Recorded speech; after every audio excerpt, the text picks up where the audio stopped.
What is it that we still fear about them? I apologize for my digression, but as you might suspect, it concerns tonight's excursion into the macabre.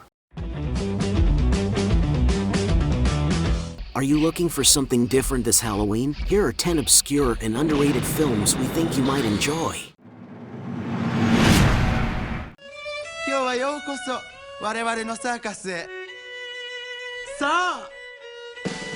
Strange Circus from 2005. The erotic novelist Takeo is writing a morbid story of a family destroyed by incest, murder, and abuse. Her assistant, Yuji, sets on a mission to uncover the reality of this story.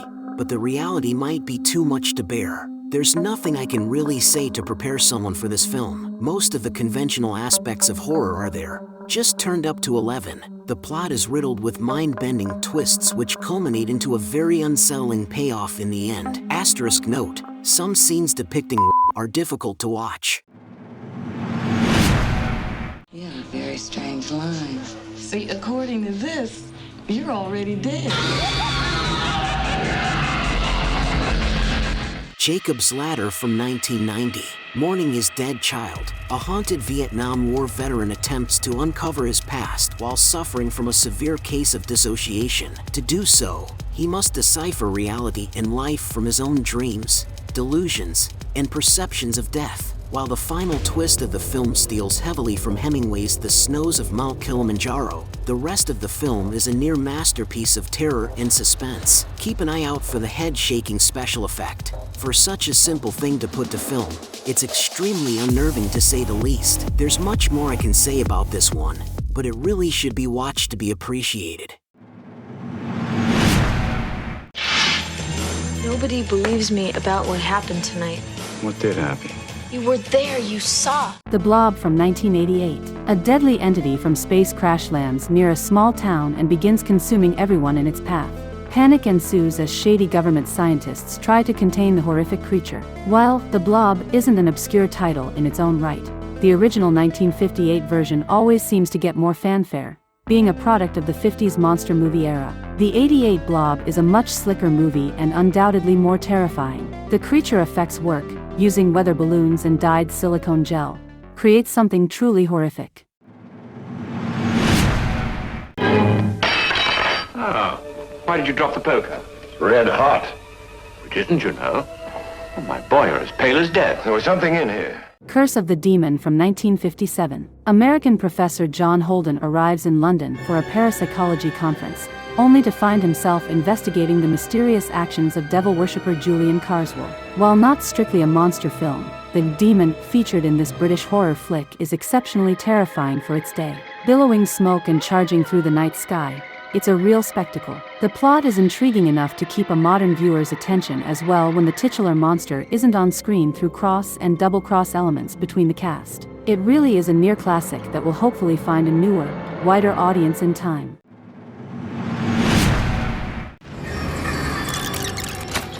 I want you to try to remember what happened 24 years ago. Use your imagination. Session 9 from 2001, filmed on location at the now-demolished Danvers State Mental Hospital in Massachusetts. Session 9 is a love letter from Lovecraft Country, mentioned by name in H.P. Lovecraft's stories Pickman's Model and The Shadow over Innsmouth, and the inspiration for DC's Arkham Asylum. The stately old manor looked ultra-haunted even when it was thriving. Session 9 leans into its setting as hard as possible, bringing in a bunch of working Joes to clean asbestos from the mental institution, which is unnamed in the film. The crew is on a tight deadline and stress levels are high even before the fellas get on site. Once they're there, things quickly spiral out of their control. It's not hard to draw a line between Session 9's Silent Sanitarium and Kubrick's vision of Stephen King's Overlook Hotel in The Shining. As in the setting of Kubrick's film and King's novel, something is still alive in the old hospital, hungry for new minds to explore and manipulate. Although what happens on screen is mostly caused by mortal hands and little is overtly supernatural, it's impossible to avoid the sense that something is deeply wrong in this abandoned asylum. A classic cult thriller, Session 9 is hard to forget. I followed him into the subway. He butchers them like cattle.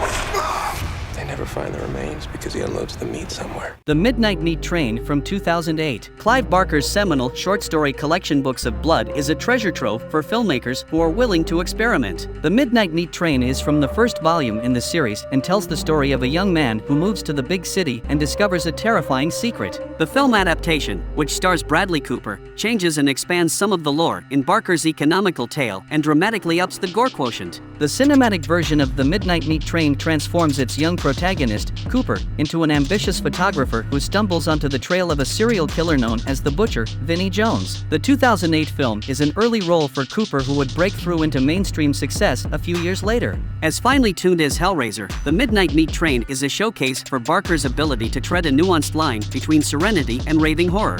Grim and gritty with a monochrome palette and some great shots, it's the best Barker adaptation since 1990's Nightbreed. How could I have gone from the king of rock and roll to this, old guy in a rest home? You were an Elvis impersonator. You fell off a stage and broke your hip? Bubba HoIPP from 2002. Don Coscarelli creates films destined for cult immortality. The man behind both the Beastmaster and Phantasm franchises, 2002 saw him release what I consider to be his magnum opus. Bubba HoIPP is based on Joe R. Lansdale's 1994 novella of the same name. A jaunty thrill ride of laughs and gore, Bubba HoIPP pits two decrepit nursing home coots against a rampaging mummy. However, these aren't just any old men. They claim to be John F. Kennedy and Elvis Presley, and it's up to them to save the souls of their fellow retirees. Although they fear death, they're not about to be lured by the mummy's corrosive idea of eternal life. Bubba HoIPP is a movie that puts the truth exactly where it should be, by the wayside. It doesn't matter if Ossie Davis is actually playing JFK or if B-movie god Bruce Campbell is actually playing Elvis. What matters is that their characters believe themselves to be the assassinated 35th president and the king of rock and roll. This film is one of the best campy and criminally underseen horror films of all time. Bubba HoIPP is a scary, funny romp with heart. The angel showed me. There are demons among us. The devil has released them for the final battle.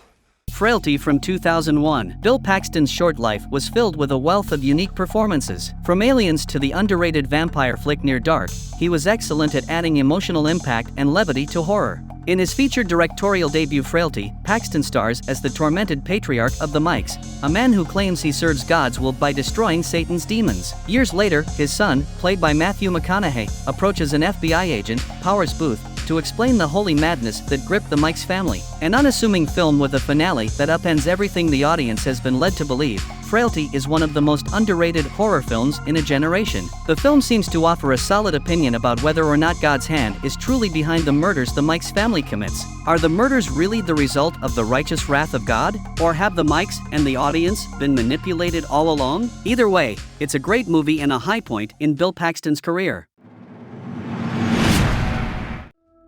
Hey, I'm Haley.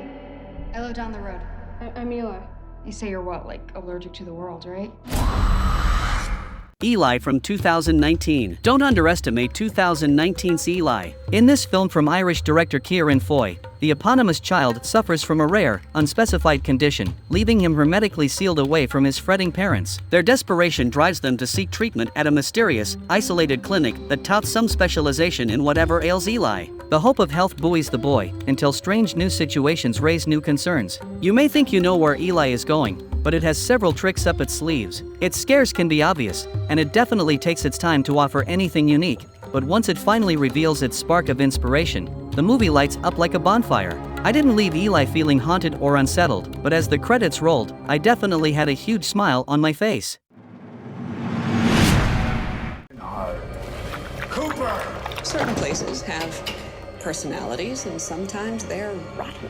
The Girl on the Third Floor, also from 2019. While I will never call 2019's The Girl on the Third Floor a great watch, this haunted house movie, written and directed by Travis Stevens, contains a level of creepiness and surprise that you wouldn't expect from its nondescript name. Don Koch has taken it upon himself to renovate his new suburban house so he and his pregnant wife can start a new life away from their troubled past. As mysterious neighbors stop by to greet the new homeowners and marbles start dropping from the walls, it doesn't take long before Don's old habits and the odd house squander any hope for a happy ending. What follows may not terrify viewers, but it still sufficiently entertains. Pro wrestling fans might recognize former wrestler Phil CM Punk Books as the bedeviled lead. That was our show for today. What about you? Have you seen any of these films? Are there more underrated films you'd like to discuss? Let us know in the comments section below. While you're at it, if you haven't already, please subscribe to my channel, share this video, and check out my own Carl Vincent Vampire Hunter franchise in the comments section. Until next time, this is Axel and for Kevin Given saying live long and prosper, may the force be with you, and keep reaching for the stars.